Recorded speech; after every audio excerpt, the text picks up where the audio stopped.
Hey guys, it's Misty with My Paper Cuts, and I'm back to share my second batch of cards for my No Paper Left Behind with Bo Bunny Family Heirlooms. As I mentioned in my previous videos, I started out with this paper pad back in May, and I'm still working on it, but I'm determined to finish it. I am down to the scraps now, so I've just been sharing my cards.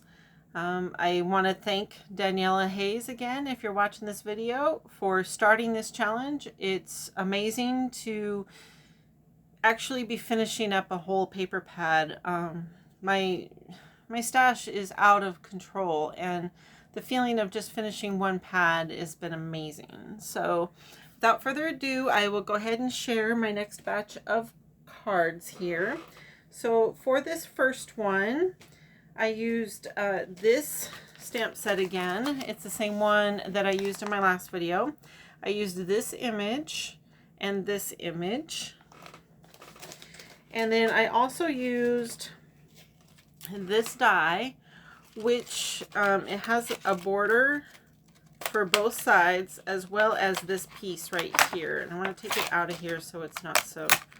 So it's three pieces, so you can cut it out as just one shape, or you can just use this, or you can use these two together, or however you need to do it. So what I chose to do is I used these two pieces together along the edge.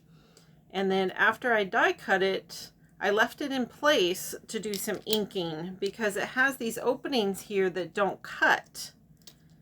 So, you know, just these openings here with the cutting surface actually cut, but all of these openings here don't cut. You could emboss them by running them through with your embossing. There's like a rubber mat that you can use that will actually is softer, so that when you run it through, it'll actually press this design in. But for my card, I actually chose to ink through it. So that is the die, and here is the card.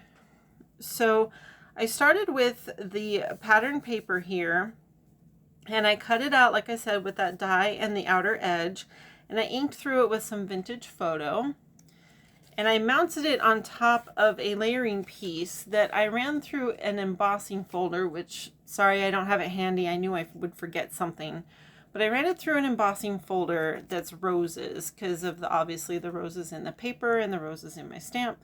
And I just went over lightly over the top. I'm trying to pick it up there with just some gold ink, just to bring out that texture a little bit better and give it a more vintage feel. And then on top of that, I mounted two same size ovals. I just offset a pink one underneath to help that pop off of that busy background. And I heat embossed this word sending, and then I stamped the You, Joy, and Love in just some VersaFine ink underneath. So that's heat embossed in gold there.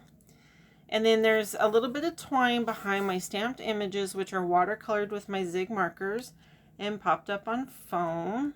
Again, I really like to use that foam to pop up my images because it's very solid.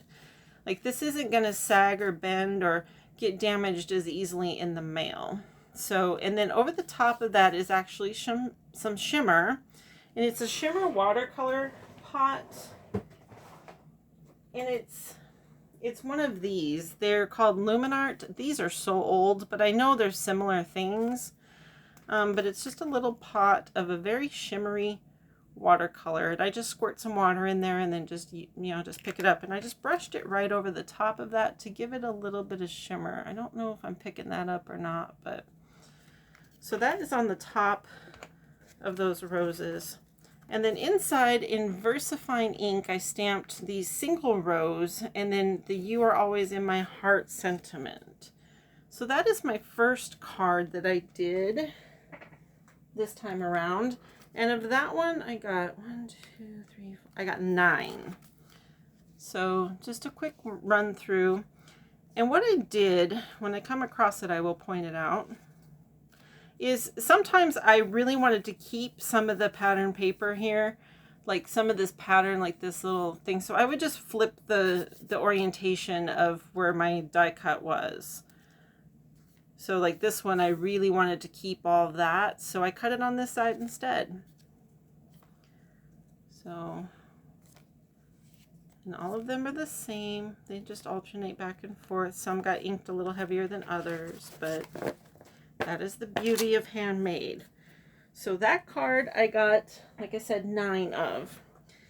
And then my next card, I went back to this stamp set again, which I shared in the last video. And I used these leaves and this sentiment and this sentiment and this sentiment. So basically it's this little tiny one here, which is probably really hard to see. So it says, "Thank you, I'm beyond grateful." And then the inside sentiment, which is this other one, says, "You help me be a better version of myself. I'm so grateful for your friendship, advice, and unconditional love." And I really, really liked that sentiment, and that's what I wanted to base the whole card on. I just really wanted to use that. And then I think I also used this, "I can't thank you enough. Thank you, thank you, thank you." Because this was kind of by itself in there, and it was just really, it's small. So I just want to make sure that it wasn't too blah on the inside. So what I did for this one is I had some rectangular scraps left. And they were all different sizes. They were all different widths. And I cut any of them that I could cut to very, similar sizes. I cut them into even rectangles, and then I cut them corner to corner, so that I ended up with some starburst pieces. And this is the card here. So these starburst pieces are layered up on some craft paper, and they're mounted on top of an embossed piece of cream cardstock. And I just randomly picked them, and I just kind of centered them the best that I could, because like I said, they were all different sizes. And I just, the designers came up with these colors to work together, so I trusted their knowledge over mine, and I just went with what I had. And so I created the starburst, and then I used some more of that paper pad I was telling you about with that metallic paper. This one is more the copper. I die cut this heart out of, again, watercolor paper, again, because I love that texture. And I used the leaves from the stamp set, and I used the sentiment here. And then I just added I had a couple little tiny paper flowers in my stash. I stacked them up and gave them a good squish so that they would have some interesting dimension. And here's where I decided I'm going to work with that blue. So I added just a few dots of blue ink just to tie it together, trying to embrace that blue that I wasn't real comfortable with when I started. And then here's the inside. Again, I stamped the leaf. Here's that longer sentiment, and then the "I can't thank you enough. Thank you, thank you, thank you." I just thought this would be a really great friendship card. I don't know. I'm really happy with the way it turned out. So for this one, I got 7. So there's the first one, and then here are the rest of them. And again, like, the pattern papers vary on them, but I embraced the differences and worked with it, and I'm actually pretty thrilled with how these came out. I trusted what the designers chose to do with this paper line, because they know much better than I do. So there is that stack, and here is this one again. So I guess that's 16 more cards. So far that's what, 26 cards or so. And I still have a little bit to go. I have a couple more cards that are in the works with the scraps, and then I'll be down to pretty much nothing. So that paper pad will be done. Just in time for me to start a Halloween collab with Susan Tootsie Tucker. Hi, Susan, if you're watching.